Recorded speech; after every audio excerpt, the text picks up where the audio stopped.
Hey guys, it's Matt here, welcome back, and I've only just received my S9 Plus right now.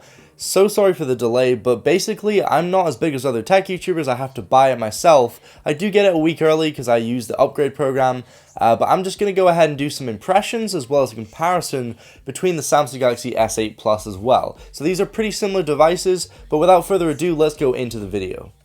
Anyway guys, so first of all, taking a look on the back, you have the new camera setup with your variable aperture, you have the new fingerprint scanner, but taking a look back on the front, it pretty much looks like the same old S8 Plus. So what is the difference? Well, the first difference is the camera on the back. You obviously have the dual camera, you have the 960 frames a second video, the new fingerprint scanner placement. On the front, you have the new stereo sound system, so it uses the earpiece as the left channel and the bottom hand speaker as the right. Now on the back, you'll probably notice it says Duos on the left. That's because I've got hybrid SIM. And in terms of the looks, I probably like the S9 Plus a little bit better. It's more symmetrical. I wasn't so sure about it at first, but I do quite like how it looks. This is how the old fingerprint scanner placement looked, so you kind of smudge your camera when you use it, and it's hard to reach for small hands. And they've now moved it down here, which is a lot more comfortable. Honestly, I'm more used to the S8 Plus, but I'm definitely going to enjoy this a lot more. But taking a look underneath the device, you have the headphone jack still there. You've got your down-firing speaker, your USB-C port, and also if you didn't notice, the actual border finish of the phone was matte black, which is really nice. It's not a fingerprint magnet, but you do have a little bit less fingerprints. The border is actually a little bit more sharp as well, so it's not quite as slippery in the hand. In terms of the user interface, pretty much exactly the same. Obviously, you've got your new Android Oreo update features on the S9 Plus versus the old S8 Plus, but in terms of your Bixby side panel, the Bixby button, your app drawer, your home screen, how your icons look, holding down on applications, they're pretty much the same. The S9 Plus is on the right, S8 Plus is on the left. You really cannot tell much difference. And honestly, if you're not that bothered about the new camera and the stereo speakers, definitely reconsider buying this phone.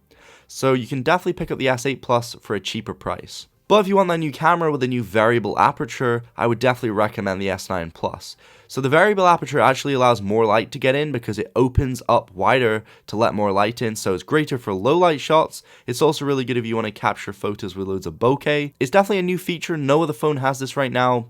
And Samsung have went ahead and upgraded the camera app as well, so it kind of resembles more of the iPhone camera app, where you swipe left and right to change modes. The front camera is pretty much the same. You have AR emojis, which are basically animojis.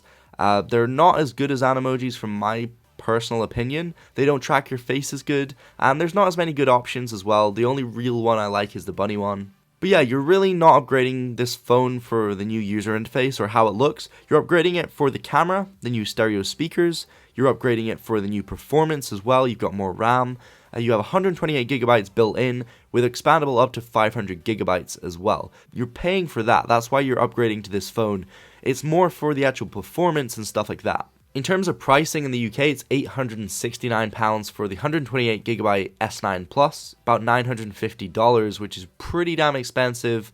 You're sort of going up towards the iPhone X price when it comes to this, but it's a really nice device, it's really premium, and I would definitely recommend it if you want that new camera and the new stereo front-facing speakers. It's definitely a welcomed upgrade. But the phone is really sleek and nice like always. Samsung have stuck with the Infinity display. You've still got the Quad HD Super AMOLED display on the front. You do have a little bit more brightness in the screen, and Samsung have actually allowed you to get more nits out of this phone.